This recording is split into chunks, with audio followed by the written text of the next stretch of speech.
તિરુપતિના શ્રી કોદંડરામ સ્વામી મંદિરમાં ભક્તિભાવપૂર્વક ભવ્ય રથોત્સવ સંપન્ન।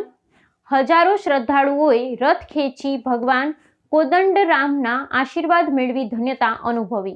તિરુપતિ સ્થિત પ્રાચીન શ્રી કોદંડરામ સ્વામી મંદિરના વાર્ષિક બ્રહ્મોત્સવના 8મા દિવસે પરંપરાગત રથોત્સવ અત્યંત હર્ષોલ્લાસ સાથે સંપન્ન થયો હતો। વહેલી સવારથી જ મંદિર પરિસરમાં ભક્તોનું ઘોડાપૂર ઉમટ્યું હતું અને નિર્ધારિત શુભ મુહૂર્તમાં ભગવાન કોદંડરામ, સીતા માતા અને લક્ષ્મણજીની મૂર્તિઓને સુશોભિત રથમાં બિરાજમાન કરવામાં આવી હતી। આ ધાર્મિક મહોત્સવમાં સ્થાનિક રહેવાસીઓ ઉપરાંત દૂર દૂરથી આવેલા યાત્રાળુઓએ પણ ઉત્સાહભેર ભાગ લીધો હતો।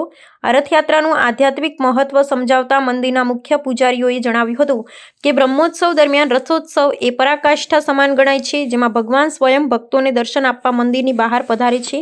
વિશાળ લાકડાના રથને ફૂલો અને ધજા પતાકાઓથી શણગારવામાં આવ્યો હતો, જેને શ્રદ્ધાળુએ ગોવિંદા ગોવિંદાના નાદ સાથે ખેંચ્યો હતો। સુરક્ષા વ્યવસ્થાને ધ્યાનમાં રાખી અને તિરુમાલા તિરુપતિ દેવસ્થાનમ દ્વારા ચુસ્ત પોલીસ બંદોબસ્ત અને સ્વયંસેવકોની ટુકડીઓ તૈનાત કરવામાં આવી હતી।